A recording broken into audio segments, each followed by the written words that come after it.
Tes doigts saignent, mais seuls ceux qui osent regarder dans l'abîme découvrent la vraie hauteur de leur propre sommet.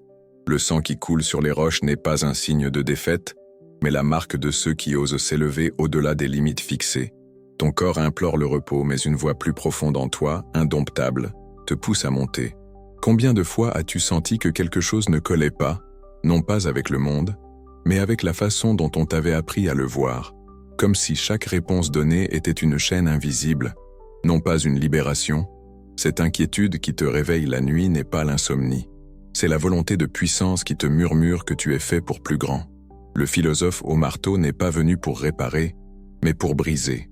Sous ses coups, la morale, qui semblait gravée dans le roc, s'est révélée fragile comme du verre, un reflet déformé de ce qui nous anime vraiment. Friedrich Nietzsche a percé le secret que peu osent affronter. Derrière les masques de la vertu se cachent la peur et le ressentiment. La morale traditionnelle, ce système rassurant, a montré ses failles quand il a demandé « Qui profite réellement de ce système de valeurs ?» Et la réponse a résonné dans l'abîme. Il sert ceux qui sont trop faibles pour créer, ceux qui ont besoin de dompter le côté sauvage et créatif de l'esprit humain. La montagne que nous gravissons n'est pas faite de roches, mais de valeurs que nous acceptons sans même y penser. Et quand Nietzsche demande « Qu'est-ce qui est bon ?», il ne te donne pas une réponse facile, mais le vertigineux poids de la responsabilité. Car bon n'a jamais été neutre. Il a toujours servi un but, une vie, un maître. T'es-tu déjà demandé pourquoi nous appelons bon ce qui nous affaiblit? Pourquoi l'humilité, l'obéissance et l'abnégation sont célébrées, alors que l'orgueil, l'affirmation de soi et l'ambition sont condamnés? C'est le legs de la morale d'esclave, de ceux qui, incapables de créer, se consolent en condamnant. Car qu'est-ce que cette volonté de puissance sinon l'impulsion qui palpite dans chaque cellule vivante? Pas le pouvoir sur les autres, mais le pouvoir sur soi-même. La capacité de créer du sens là où l'univers n'offre que le silence. Regarde une graine percer l'asphalte. Cette force qui défie la gravité, l'inertie et le poids du monde n'est pas juste la vie, c'est la volonté de puissance dans son expression la plus pure. Et que faisons-nous de cette force primordiale? Nous la domestiquons, nous l'enchaînons, nous la transformons en culpabilité. On nous a appris à appeler péché nos instincts les plus vitaux, à nier notre nature au nom d'un au-delà qui ne sert qu'à dévaluer ce monde-ci, le seul que nous connaissons. Mais combien d'entre nous préfèrent le confort de la caverne au défi de l'escalade? Combien choisissent d'être le dernier homme, satisfait, petit, incapable de se mépriser parce qu'il ne sait plus ce qu'est la grandeur? Ils clignent des yeux, perdus, quand on leur parle de dépassement. Qu'est-ce que c'est que ça? La terre est devenue petite, et sur elle gambade le dernier homme qui rapetisse tout. Tu les reconnais autour de toi, et peut-être même dans ton miroir. Ceux qui ne cherchent que le confort, la sécurité, une vie sans grandes douleurs ou grandes joies. Nous avons notre petit bonheur, disent-ils, sans comprendre que le vrai bonheur n'est pas dans l'absence de tempête, mais dans la capacité de danser sous la pluie. L'abîme du nihilisme n'est pas seulement une crise philosophique, c'est le vide que tu ressens quand les valeurs de ton monde se révèlent être des fables. Et maintenant, quand le centre ne tient plus, quand Dieu est mort, que reste-t-il? C'est le moment du plus grand danger et de la plus grande opportunité. Dieu est mort n'est pas une simple formule athée, mais la prise de conscience que le fondement transcendant de nos valeurs s'est effondré. Les étoiles fixes qui guidaient l'humanité se sont éteintes. Et maintenant, sous un ciel vide, il nous faut apprendre à créer nos propres constellations. La volonté de puissance se manifeste précisément ici, quand tu décides si tu vas créer de nouvelles valeurs ou si tu te contenteras de vivre dans l'ombre des anciennes. C'est le moment où l'esprit devient chameau, lion et, enfin, enfant. D'abord en portant le poids des valeurs héritées, puis en les détruisant avec un rugissement de « je veux », et enfin en créant de nouvelles valeurs avec l'innocence de celui qui joue. Le chameau s'agenouille, docile. « Mets-moi plus de poids ». Il représente ceux qui trouvent un sens à supporter, à se sacrifier, à obéir. L'esprit chameau est nécessaire. Il t'apprend la discipline, la résistance, le respect du passé. Mais rester chameau, c'est rester un esclave. Puis vient le lion, avec ses griffes et ses crocs, rugissant son nom sacré contre tout ce qui entrave sa liberté. Le lion déchiquette les idoles, brise les tables des valeurs, défie les autorités. Il incarne la phase de révolte nécessaire mais insuffisante, car détruire n'est pas la même chose que créer. As-tu déjà senti le poids écrasant de la montagne, portant des valeurs que tu n'as pas choisies? Ou la fureur du lion, qui détruit des tables sacrées seulement pour découvrir que la destruction ne remplit pas le vide? La négation peut libérer de l'espace, mais elle ne crée rien. C'est là que beaucoup échouent, piégés dans une liberté négative, définie par ce qu'ils rejettent, non par ce qu'ils affirment. Ils ont la liberté de, mais pas la liberté pour. Comme le disait Zarathustra, « Libre de quoi? Qu'importe cela à Zarathustra, ton œil doit m'annoncer clairement. Libre pourquoi? L'abîme t'observe pendant que tu y penses. Et souviens-toi, si tu regardes longtemps dans l'abîme aussi regarde en toi. » Cette confrontation avec le néant n'est pas quelque chose à fuir, mais à traverser, car c'est seulement dans le vide que la vraie création est possible. Nietzsche ne propose pas un nouveau système de valeurs, mais une nouvelle façon de valoriser. Pas une nouvelle morale, mais une nouvelle relation avec la moralité, celle du créateur, non du suiveur. Ce qui rend sa philosophie unique, ce ne sont pas les réponses qu'elle donne, mais les questions qu'elle te force à te poser. La société moderne craint la volonté de puissance parce qu'elle la confond avec la domination. Mais Nietzsche y a vu quelque chose de plus profond. La force créatrice qui change le « tu dois » en « je veux ». La force qui permet aux danseurs de transformer la gravité, son plus grand obstacle, en son plus grand allié, l'utilisant pour sauter plus haut. C'est le secret de l'esprit enfant, pas l'absence d'obstacles, mais la capacité de les transformer en tremplin. Pas la négation de la gravité, mais la découverte qu'en comprenant ses lois, on peut s'envoler. L'enfant ne détruit pas, il crée. Il ne dit pas seulement non, il dit oui. Son jeu n'est pas une réaction, mais une action pure. As-tu déjà remarqué comment les enfants jouent?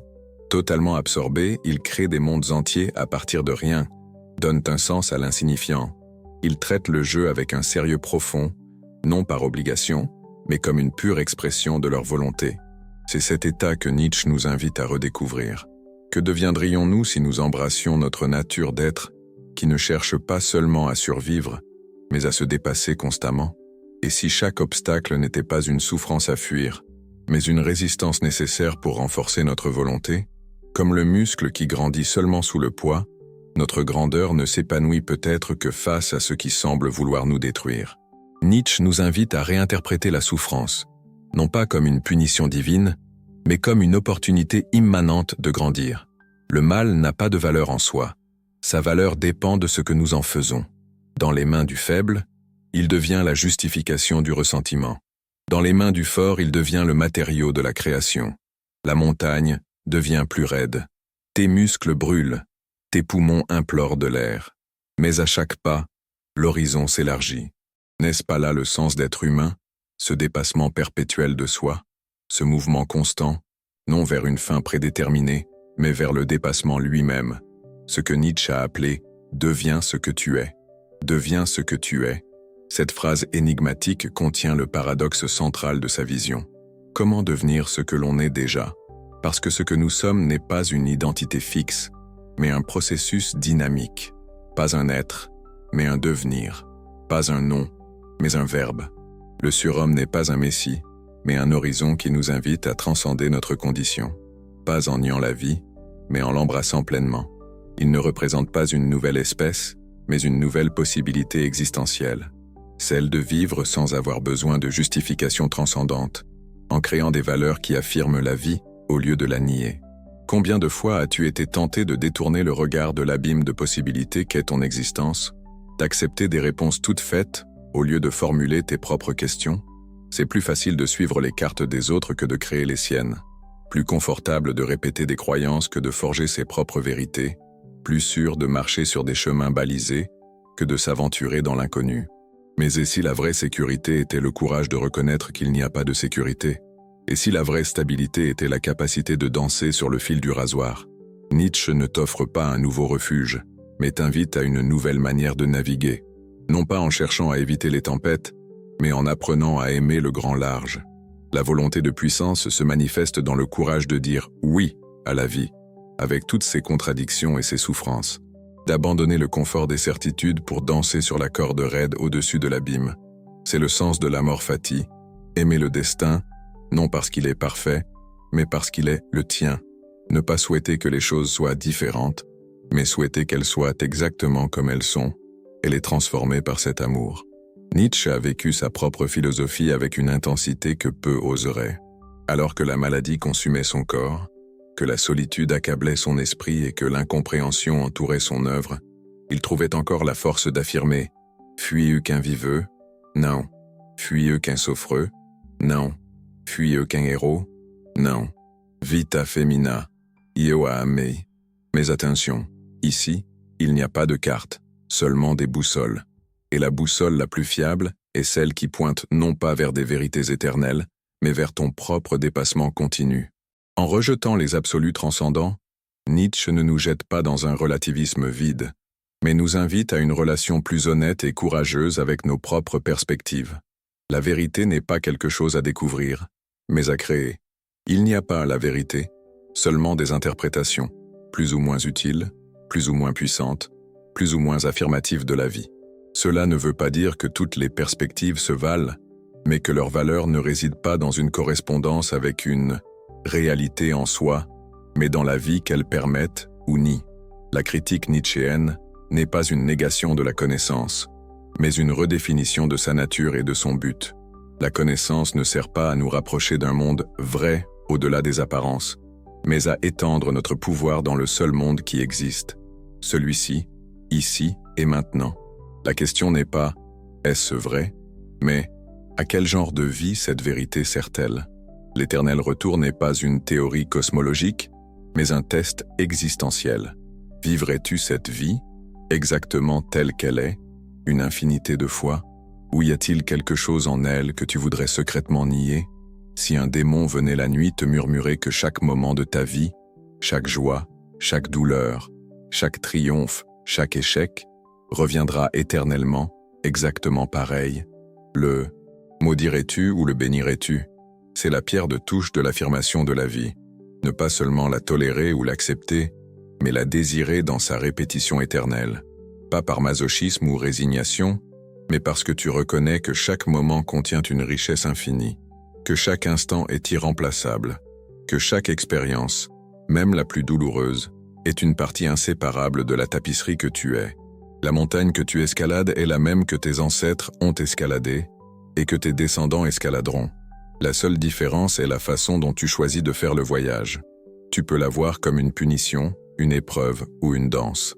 La montagne reste la même, mais ton expérience sera radicalement différente. Le perspectivisme nietzschéen ne signifie pas qu'il n'y a pas de fait, mais qu'il n'y a pas de fait sans interprétation. La montagne existe, mais son sens, et ta relation avec elle, est toujours médiatisée par ta perspective. Et ces perspectives ne sont pas arbitraires, mais des expressions de la volonté de puissance que nous sommes. Nietzsche nous invite à reconnaître le caractère interprétatif de toute expérience, non pour tomber dans un relativisme paralysant, mais pour assumer la responsabilité créative de nos interprétations. Si les choses n'ont pas de sens intrinsèque, c'est à nous de donner un sens au monde. Si la vie n'a pas de but, nous avons la liberté effrayante de le créer. C'est la tâche de l'esprit libre, celui qui s'est libéré non seulement des chaînes externes, mais aussi des internes, qui reconnaît que ses valeurs les plus sacrées sont des créations humaines, trop humaines. Non pour les écarter comme de simples illusions, mais pour les assumer consciemment comme des expressions de sa volonté créatrice. Le nihilisme, cet abîme qui s'ouvre lorsque les valeurs suprêmes perdent leur sens, n'est pas la fin de l'histoire, mais un moment nécessaire de transition.